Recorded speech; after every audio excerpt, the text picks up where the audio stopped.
This is SOAR High TV Network. Hello, SOAR High viewers of Facebook, YouTube, Twitter, and on our website at www.soarhighmotivation.org. Whichever way that you choose to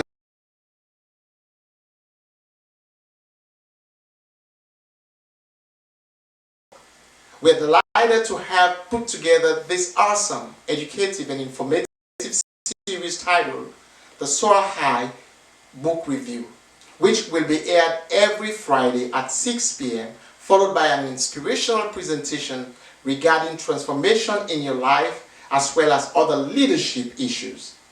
In 4 of Thomas Jefferson's letters, he equated knowledge with power, safety, and happiness. This means that in the absence of education, a man stands the risk of being unhappy, unprotected, unsafe, and ill-equipped to handle the complexities of the world in which we find ourselves. That is the very reason why God said in Hosea chapter 4 verse 6 that my people will perish for lack of knowledge, and I will reject you because you have rejected knowledge.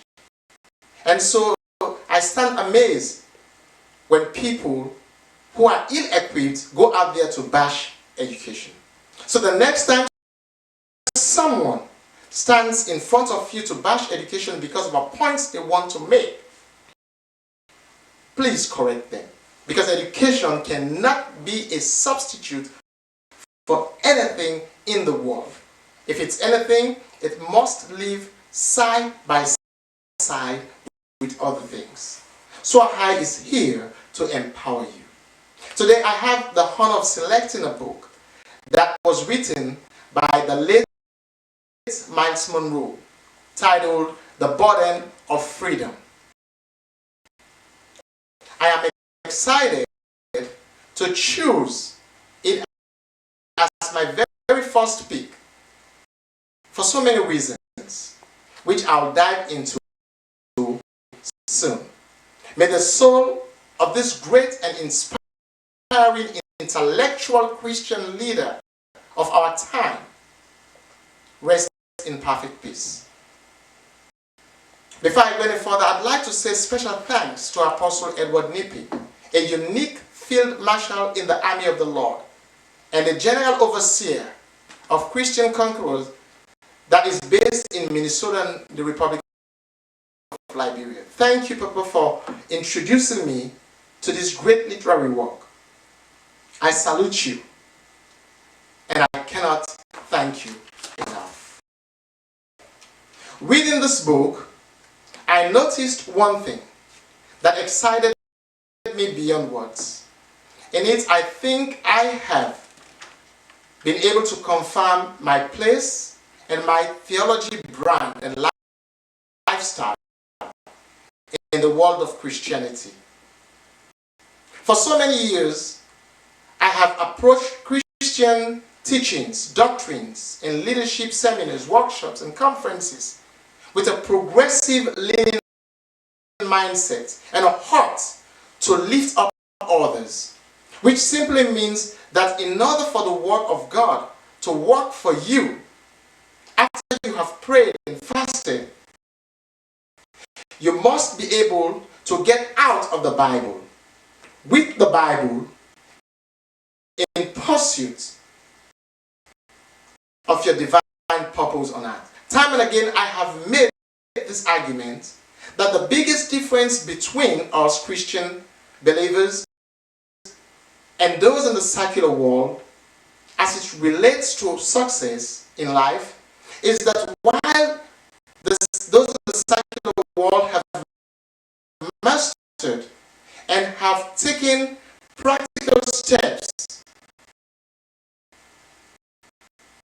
to utilizing God's principle of taking dominion over the earth, we the Christian folks are still stuck in quoting scriptures without a backbone, without actually going out to do the work. And Miles Monroe unapologetically spoke about a slavish mentality that have succeeded in oppressing and succumbing us. That somehow we have to die, go to our graves as cheerleaders just because we do not have what it takes to pursue a vision.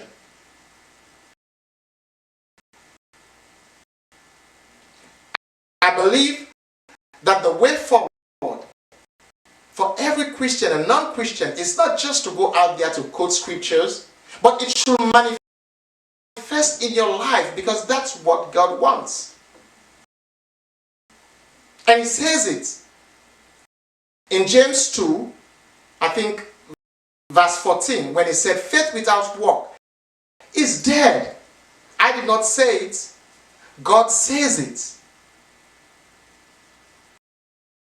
And so it is highly important that as we go out there with faith, we should embrace the work aspect itself. So many times they will tell us about faith, and faith, but less will be said about work, and work. If we are to introduce the Bible, if we are to explain the Bible, then we ought it to God and to our conscience to bring alongside these two. Because somewhere in James chapter 2, verse, I think 16 or 15, it tells us that you can't come without food and without clothing, but yet you want to boast of faith. The God that we serve says faith without work is dead, which means as you pursue faith, you have to back it up with work. And a lot of what Miles Monroe has been saying in the book centers around that premise. And we will get deeper into it when we come back after a short commercial break. Stay tuned. This is SOAR TV Network.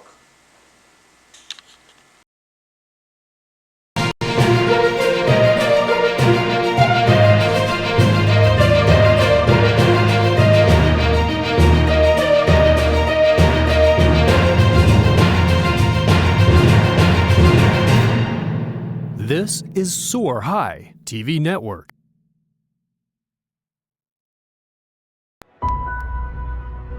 Alone. Uncertainty. Doubt. Fear. In a strange place. Something stops you. Challenges test your strength. A rush of adrenaline. The light. The air. It is the moment. You elevated.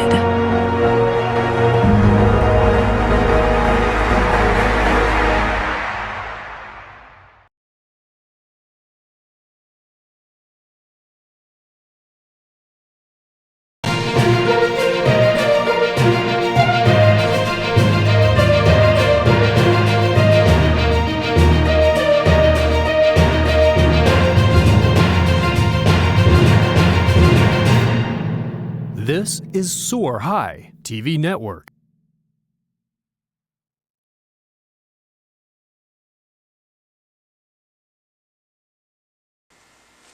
Welcome back to SOAR TV Network with its first book review.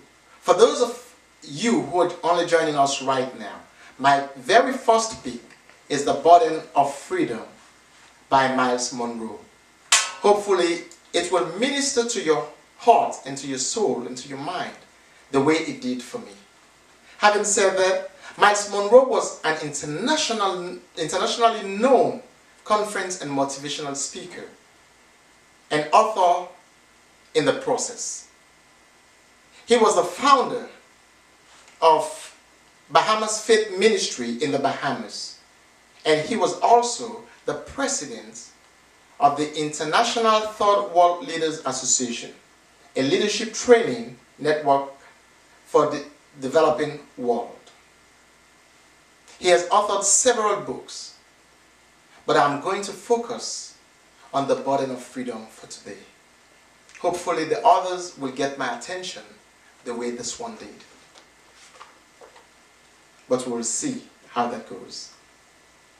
The Burden of Freedom is a medium-sized book with about 260 pages.